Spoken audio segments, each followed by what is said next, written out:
Well, good morning, ladies and gentlemen. Good morning. Good morning. Are you able to hear me okay at the back? Good. English has been the focus of your attention for 2 weeks, but English is just one of 6,000 or 7,000 different languages in the world. And what we're going to do this morning is have a quick look at some of the sound types found in other languages. It's fun to do this. It's also instructive for understanding more about English, putting English into context. There's really nothing special about English. It looks like it's going to become an international language. It already is an international language, even for the Chinese. And one might think that Chinese could become an international language instead. Perhaps eventually it will. But any of the 6,000 or 7,000 languages in the world could do the same. It's just a historical accident that English is in this position and not some other language. So don't, please, harbour the idea that English is anything special. It's just an ordinary language. If it was a star in the sky, it would just be an ordinary one. It wouldn't be very bright. It wouldn't be very big. It wouldn't be flashing on and off. You'd lose it in the mass of stars in the night sky.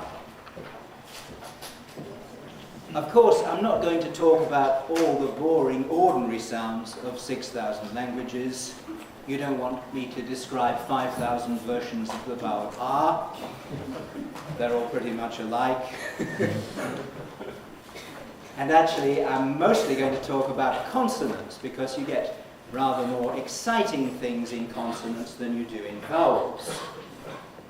But first, a very quick look at vowels. English has got a big vowel system, as you know, to your cost, because it's difficult to handle. But there are several kinds of vowel that English does not use. It doesn't use front-rounded vowels, such as U or Ö or Ö. Lots of languages do. We've only got to go a few miles across the sea, and the first languages we come to on the continent are Dutch and French. And both of those have rounded front vowels, U and E and so on. So the French word for street is rue, U. The English word fire, I think we have at least one Dutch speaker in the group. I don't know if that person is present. Of course you are. Yes, the English word fire, the corresponding Dutch word is something like vuur, vuur, vuur. They have various kinds of R according to where you come from and so on. But it's got U, it's got a rounded vowel, rather like the one written with the letter Y in this slide. We don't use those. We used to. 1,000 years ago, in Skep 1000 AD, when some of the people here now were teaching then, and we then had to do rounded front vowels, but then we gave them up. We don't use nasalized vowels like eh and on, but lots of languages do. French is the famous example, but there are lots of others. Polish does, Hindi does, and so on. And we don't use unrounded back vowels. At least not contrastively unrounded back vowels. Like this funny vowel you see on the screen, it's pronounced oo. Oo. It's what you get if you take away the lip rounding from oo and leave the tongue where it was. So you go from oo to oo. Actually, younger speakers of English are more or less doing this. They're changing the vowel in goose to something like goose. But that's not the same as having oo and oo in contrast. Now, we have lots of Koreans here this morning, so I hope these examples are right. Here are 2 Korean words which differ in the first vowel. The first one has an unrounded vowel, and the second one has a rounded vowel in the same place. So I'm not going to pronounce them first. A girl who was on the summer course a few years ago recorded them for me, 으름장, 울음. So the first one is urum, urum, and the second one urum. So and you're nodding. You agree? Yes, good, thank you. If English people learn Korean, this is a big problem for them, trying to tell the difference between and because we're just not used to that vowel distinction. But to consonants. To understand consonants, we need to know something about how they're produced. This is a photograph of my daughter. It really is. This is my daughter. And you can see that the reason we use people of her generation is she has perfect teeth. So she has no fillings in her teeth. If you make an X-ray of me, you just get 2 rows of fillings. And you can't see anything happening. Actually, earlier this year, I had an MRI scan done, and the fillings are okay. You can actually see my tongue now. So next year, maybe I'll use me rather than my daughter. But I pay her a small commission for the use of this photograph each year. And you see the organs of speech are labelled, and this is the origin of the familiar kind of diagram that you see in every phonetics textbook with all the bits labelled. Consonants differ by voice, by place, and by manner of articulation. So we can have consonants with exotic varieties of those 3 things. In fact, we don't even need to do anything exotic with any of those 3 things to get a consonant that's pretty difficult to pronounce. In English, we have a velar nasal sound, as at the end of such a word as thing or sing, but we only ever use it at the end of syllables. Plenty of languages allow it to come at the beginnings of syllables. And when we try to pronounce such words, we get into trouble because we're not used to making a velar nasal in that position. This is an example from the language called Tagalog, or Filipino. I don't think we have anyone from the Philippines this year, but a couple of years ago, this girl recorded some Filipino words for me. This is the word smile, and you can hear she's doing a velar nasal at the beginning. Ngiti, ngiti, ngiti. So she's saying niti, niti, niti. Not ngiti or ngiti or anything like that, just at the beginning. During each academic year, I have class after class practicing going ngiti, ngiti, and they still find it very difficult after several weeks. If we do embark... Oh, yes, sorry. Instruction from that girl, yes. If we do embark on exotic things to do with voice, place, and manner, we have to bear in mind how it all works. This is the larynx. You've all got a larynx. It looks like this, if you could only see without the skin and muscle around it. Looking down from the top, you see the vocal folds. In this picture, the front of the speaker is at the bottom of the pictures. The 2 structures there and there are the vocal folds or vocal cords, and in making voice they vibrate. Here are 2 stroboscopic photographs taken at different points in the voicing waveform, showing the closed phase and the open phase of voicing. And we do all kinds of things with this. We switch it on and off, we vary its pitch, we use it for intonation, but we also use it to make the difference between voiced and voiceless sounds. And in the case of plosives, we have an interesting thing where we alter the timing of the onset. You know about aspiration in English. That's just part of a much bigger phenomenon that runs right through languages called voice onset time. Voice onset time is the time between the release of a plosive and the beginning of voicing, the beginning of vocal fold vibration. And in English, we have one sort where there's no delay, as in ba and da. Here, the voicing starts up pretty quick. And then we have the other sort, pa and ka, where there's a delay. That's aspiration.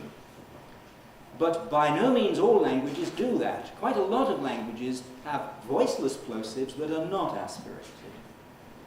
And in those languages, the voiced ones have to have lots of voicing first, so you get things like ba and da, and then the voiceless ones are things like ba, da, ga.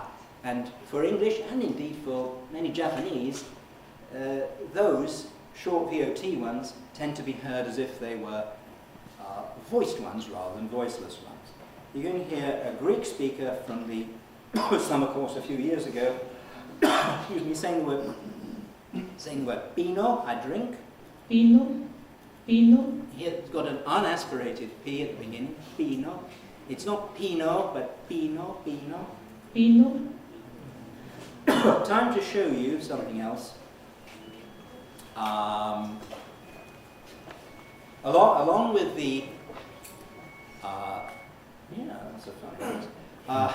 Along with the exotic sounds, I want to remind you of some of the resources you've got for studying phonetics. This is the same recording of Pino. pino, In the program WASP that my colleague Mark Huckvale will have told you about the other day. This is Pino, and the P is this bit at the beginning. We zoom in on that. We can actually measure the voice onset time. That's the point where she's opening her lips. Here's the point where the vocal folds start to vibrate. And down here, see it? Down here is a measurement of the voice onset time. It's 12 milliseconds.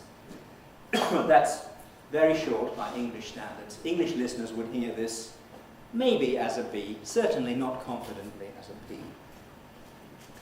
Lots of British people go to Greece to retire, to Spain to retire, in the sun on a nice island somewhere. And they spend years and they learn some Greek and they learn some Spanish, but they never learn how to make unaspirated voiceless plosives. As soon as they open their mouths, everyone knows they're Brits because they're saying Pino instead of Pino. 5 minutes phonetic training would fix them.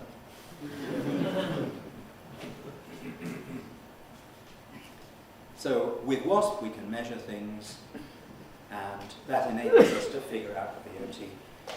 Languages do various things with VOT.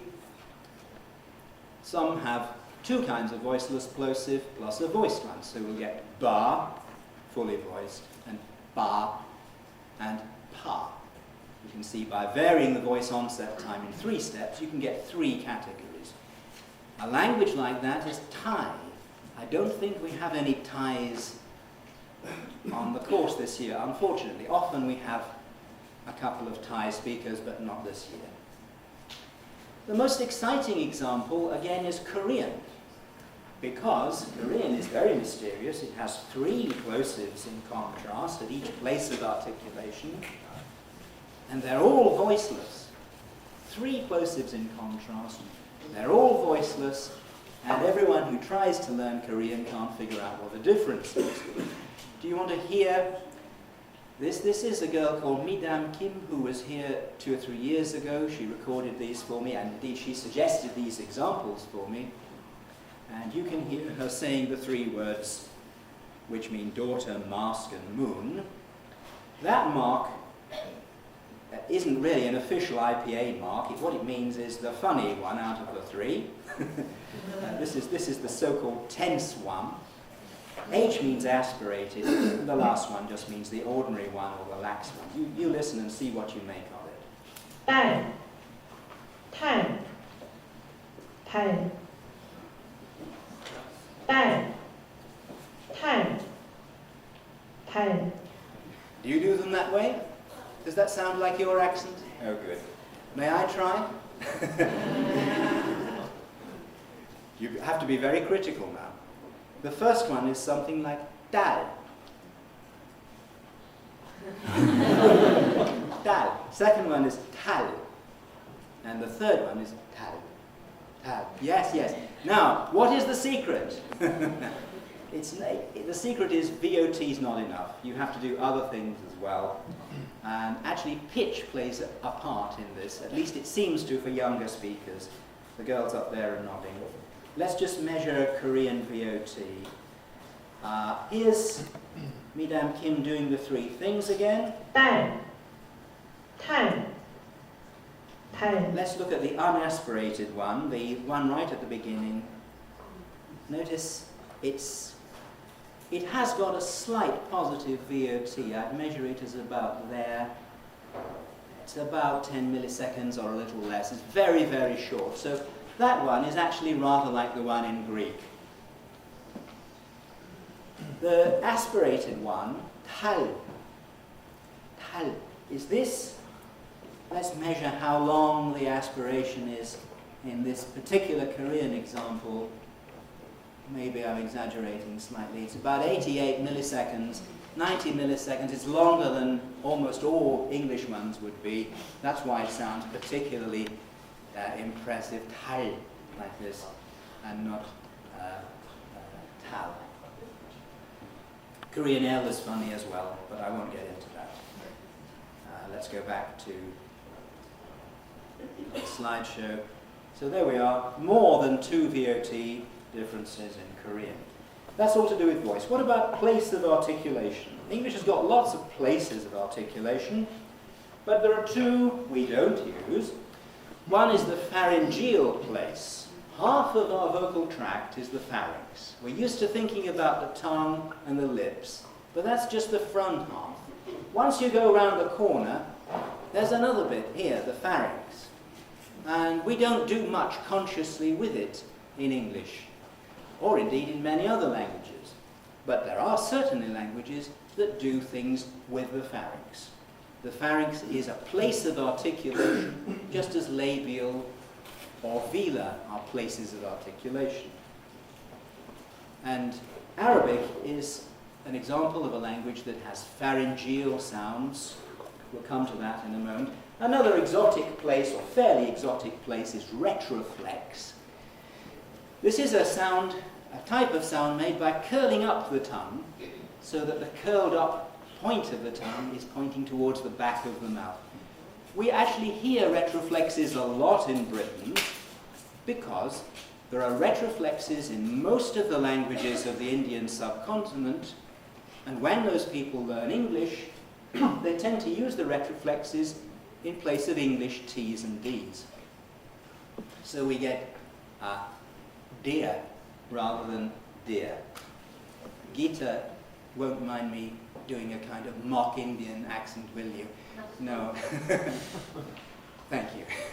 It's certainly not meant to be offensive, but you hear people say, oh dear, dear, this kind of thing, where dear, instead of dear, which would be an alveolar plosive, a retroflex one has been used in English. Americans use retroflexes too. Every time they say the word dirty, this is a kind of retroflex, at least it is for many Americans. There's more than one way of doing that, unfortunately, so it's not absolutely clear. The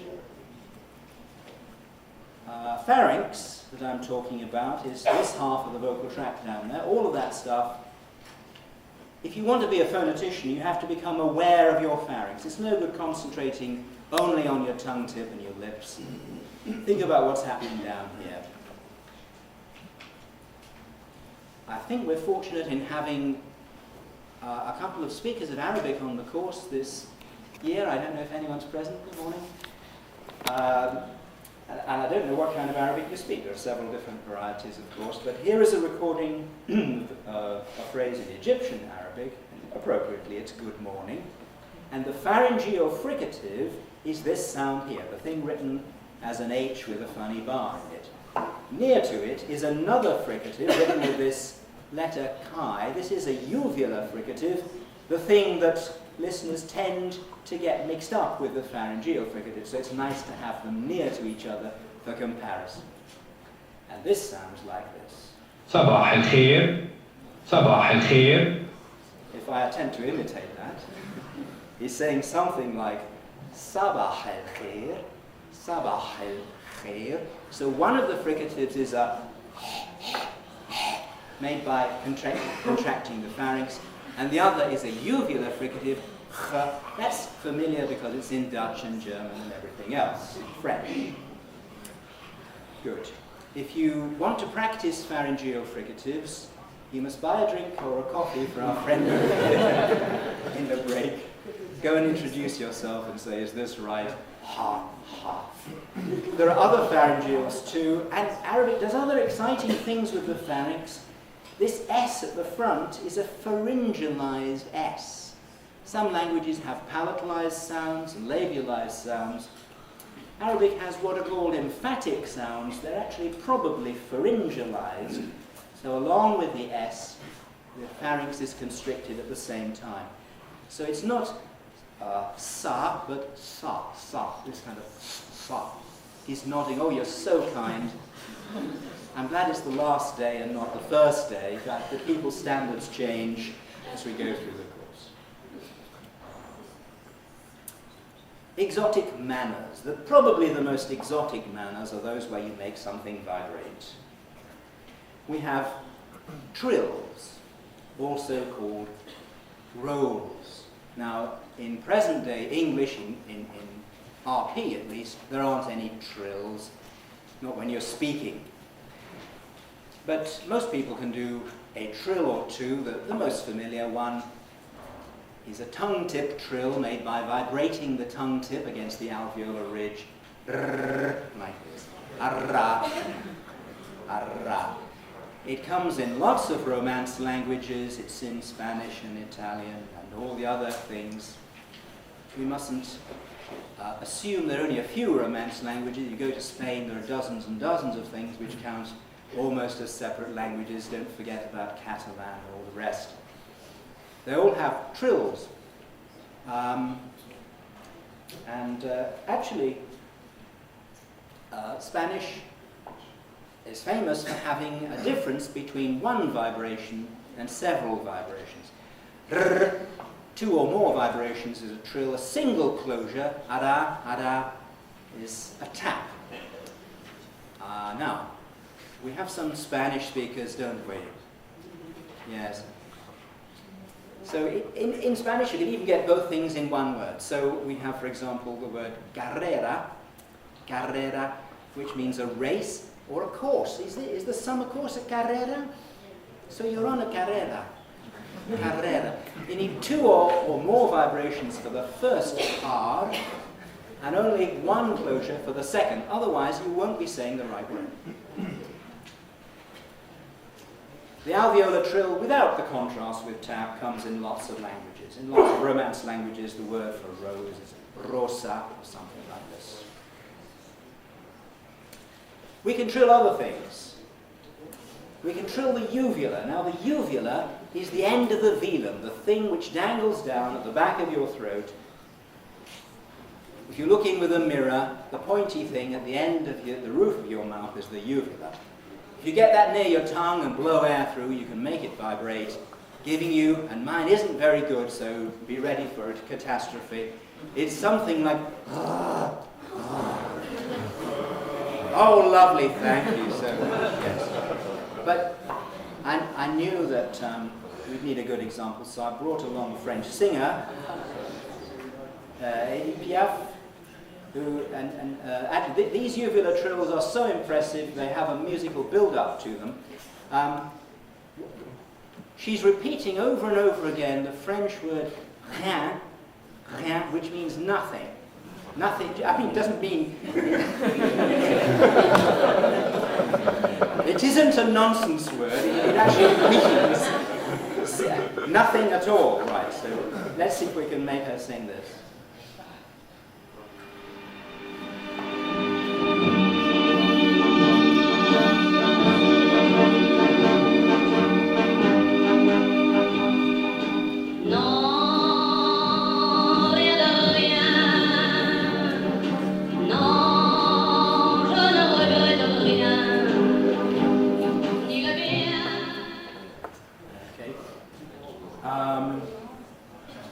Now, I put Edith Piaf into what?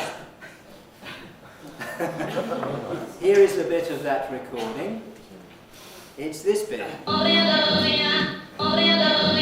Now, what lets us have a quick look at the uvular trill, the one where she's doing most vibrations, that one there.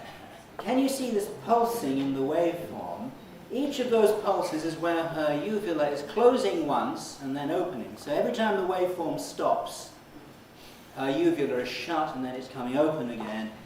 And she's doing 1, 2, 3, 4, 5, 6, 7 closures in rapid succession, and also singing a note at the same time. This is quite an impressive feat.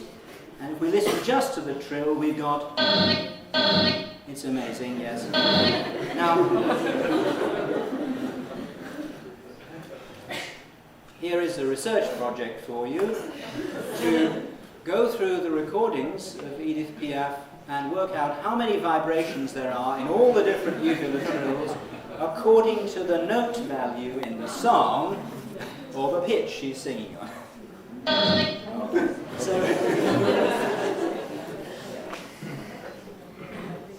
can we trill anything else? Yeah, we can trill all kinds of things. Phoneticians usually are able to trill. Actually, phoneticians usually are able to trill structures that are never used in languages. When 2 or 3 phoneticians get in the pub, they will have a competition. Can you do this? Can you do that? Can you trill this and trill that at the same time? And the answer is nearly always yes. It gets very funny looks from the other customers and bar staff, who may then refuse to serve you on the grounds you've already had too much.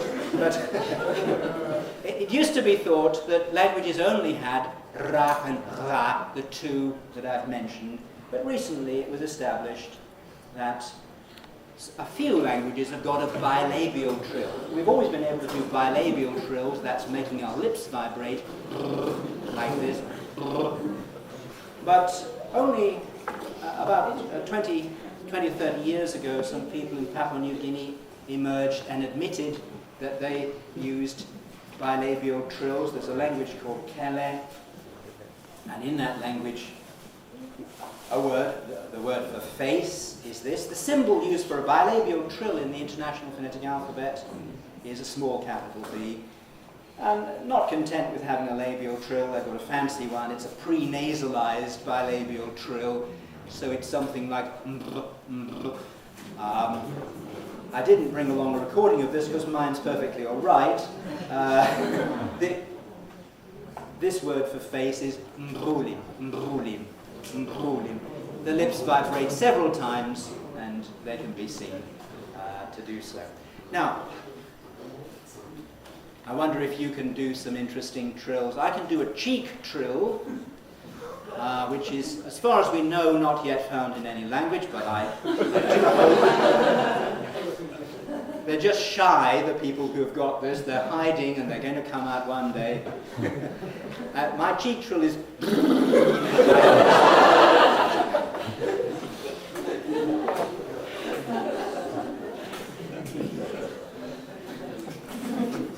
I mentioned the International Phonetic Alphabet.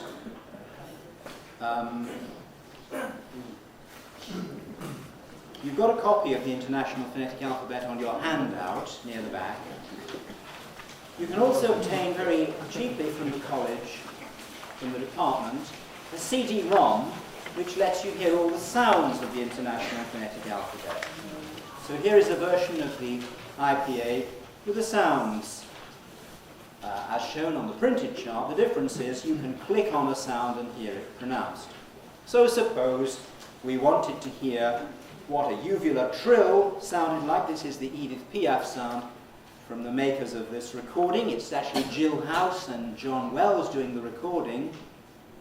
So let's hear the uvular trill. Yes, that's John Wells doing his uvular trill. Down here are the vowels, so if I want the U vowel of French or Dutch or German, they're both doing U vowels. The IPA has grown over a long time, a long period of international cooperation and development, and new sounds are not frequently added to the IPA now, but recently one was. In fact, we've heard about taps and trills. Flaps are rather like taps. A flap is a sound where there's one closure made as an articulator moves past another. So the American English R in dirty is a kind of flap. It's a retroflex flap. But there were headlines recently when a new flap made its way into the IPA. Don't get ambitious. You can't just propose a sound and get it into the IPA. It takes a long time and a lot of work to accomplish this and a lot of documentation. But recently, it says here, the first time in 12 years, this is the New York Times, by the way, a new symbol, this symbol for a voiced labiodental flap was added to the IPA. And for most people around the world, this is just a headline. They hear this has happened. But you're lucky, because in the department, we have Mary Pierce, a researcher whose work was part of the reason that this flap got adopted into the IPA. And that's why I've asked Mary to come along this morning and take over for a few minutes to tell you something about this new labiodental flap in her language, or the language she's been investigating. Mary.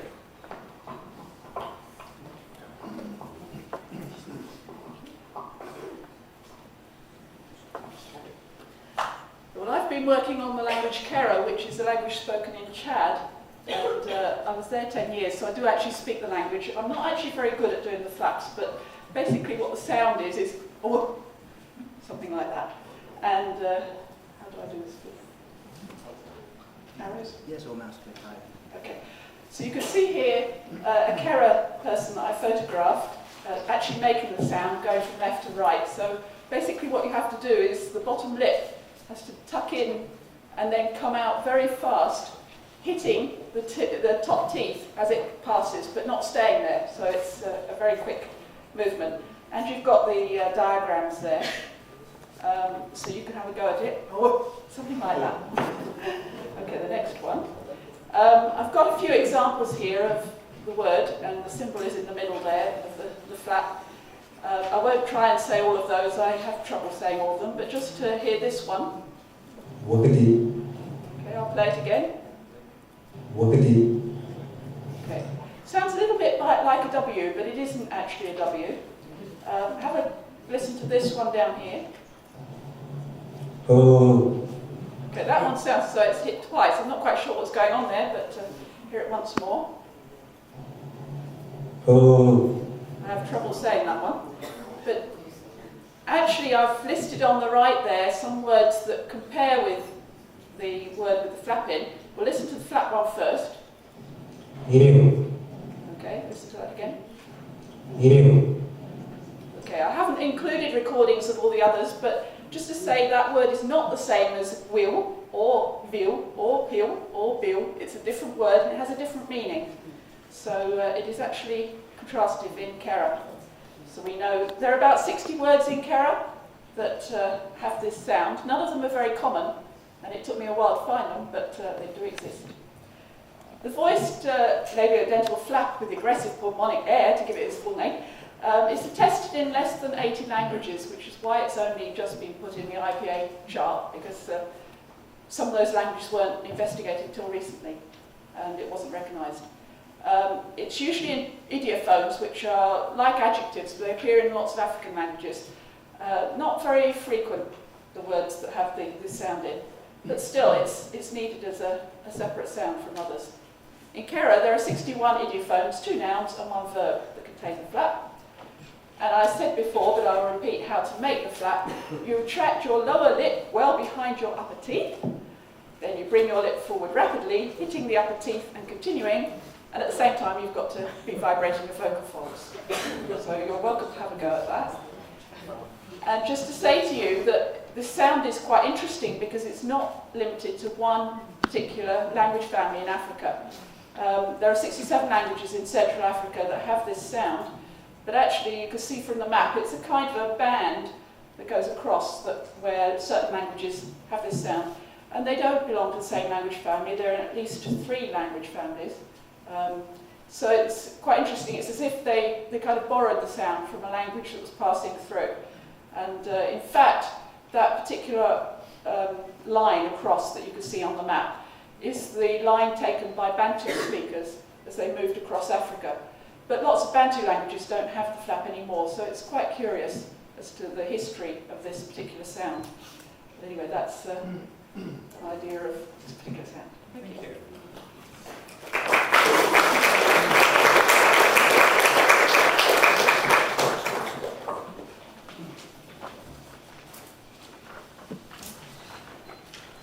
I've never discovered a new sound myself. I wish I had.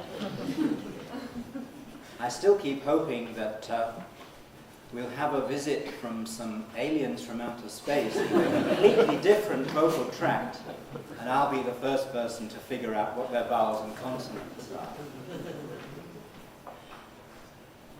I think for the remainder of my talk, we're going to stay in Africa mostly. Mary's been talking about Chad. We're going to move to West Africa in this example. I know we have some people from Nigeria on the course. I'm not sure if we have a Yoruba speaker. Double articulation. Now, most of the consonants that we've been talking about, including this flap, are not double articulations. They're just single articulations. They're one thing happening. Incidentally, evu, yes. Haven't they got lovely meanings, those words? To see something pass quickly. You could really do with a word like that. We always see the summer course pass quickly, and so I think I'm going to take up calling or describing the summer course as evu. Yes. Double articulation is where two things happen at the same time. Not first one and then the other, but two things simultaneously. Again, the phoneticians in the pub can do all kinds of things simultaneously. They don't stop at two.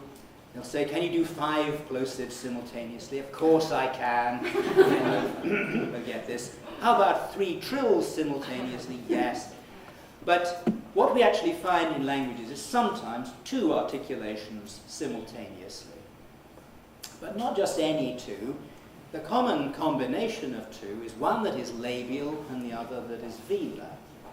So something happening at the lips and something happening with the back of the tongue. If you make a simultaneous K and P, so that they're formed together, last the same amount of time, and then are released together, you get something like akba, akba, akba. And as it happens, that is the Yoruba word meaning arm. Akba, akba, it means arm. You notice that the VOT is small. It isn't a voiced one, that's a voiceless one. The voiced example has to be voiced all the way through, and the example you've got on this slide is ogban, ogban, ogban, voiced all the way through and simultaneous B and G. Let's hear some examples. Ogban, Ogban, ogban, ogban. The second vowel is nasalized. Yoruba is another language, just like French, that's got nasalized vowels as well as oral vowels. In fact, that's the same vowel as in non. It's also a tone language, of course, so is Kera. So lots and lots of languages around the world. That's not exotic. I think most people on earth probably speak a tone language. In England, we happen not to. ogban, The pitch on which the syllables are said matters. And then in the word akba, akba, akba, akba, same kind of pitch pattern, lower and then higher. Akba, akba. So double articulations, especially double articulated plosives. We do have one double articulation in English. It's our sound W. And it's labial velar, just like akba and ogban. It's the same combination of 2 articulations. There's something special about labial and velar together. They keep on coming together.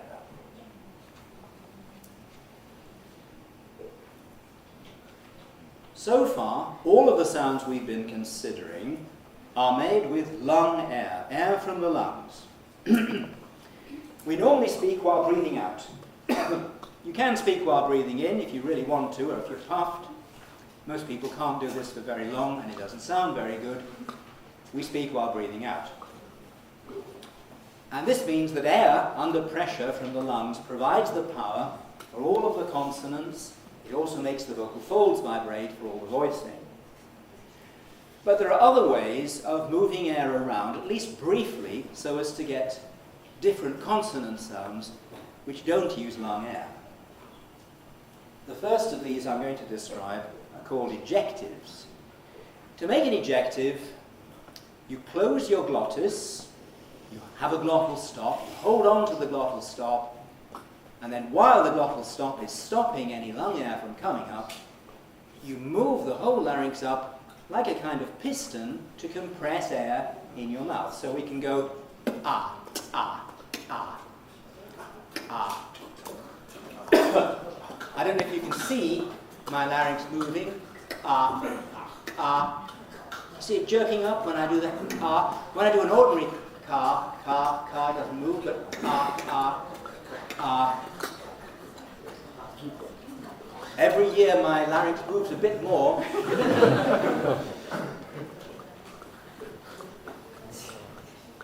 Here are some, actually, ejectives found all around the world. They're not restricted to Africa at all. They're quite common in the languages of the world. Here are some examples from Amharic, which is a language of Ethiopia. They're written as a plosive with an apostrophe after them, and in Amharic, ejective ones are in contrast with ordinary pulmonic ones. So these fairly similar words let you hear them in comparable environments. The first one has an ejective. You should hear something like a-da-da, a-da-da. And for comparison, one that isn't ejective, you can hear it's k-b-b. Yes, ejective. Yeah, and ordinary. Yeah, k-b-b. It has lots of ejectives, not just Ks, so Ps, Ts, Ks, affricates, and it goes on. And they're all in contrast with each other. These are sounds where you're pushing air out. You can reverse that mechanism, turn it round, and pull air in. If you only reverse it, they don't sound much different. And sound pretty much the same. But if you pull the air in and at the same time use a bit of voicing, you get another kind of sound called implosives. I'm sorry. Implosives. These are written with these lovely hooked B's. It's thing and D's. These are things like ba, da, ga, ba. Not difficult to make. Children rush around making these noises. It's the noise you make to imitate pouring something from a bottle.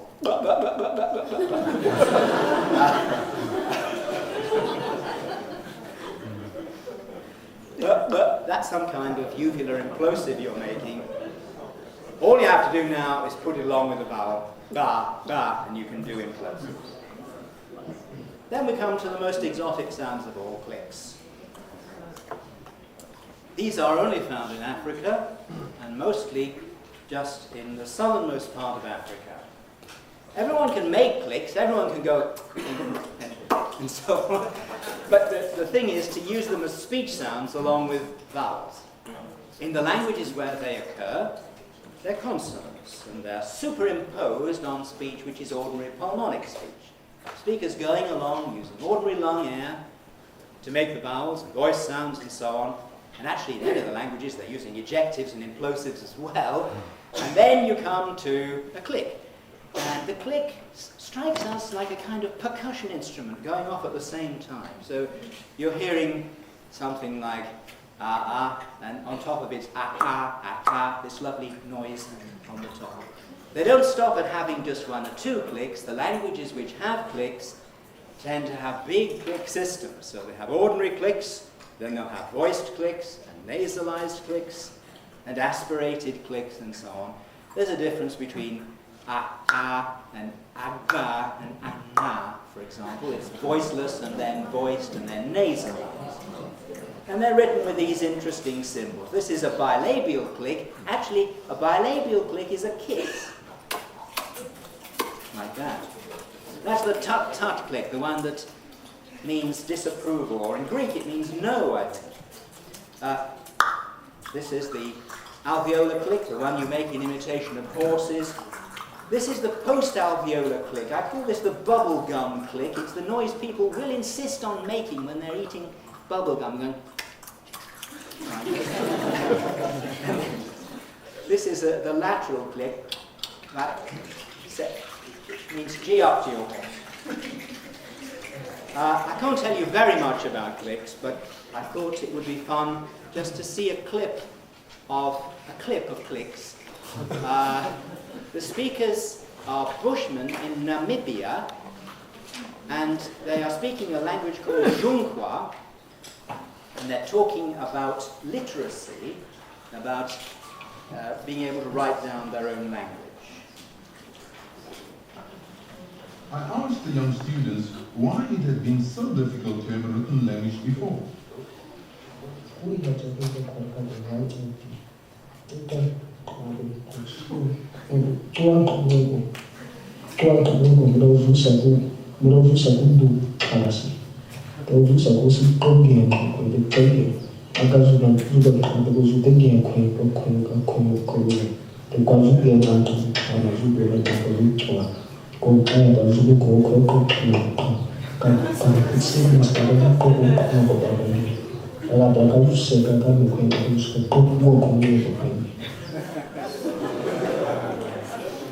I think we've come to the end of our time.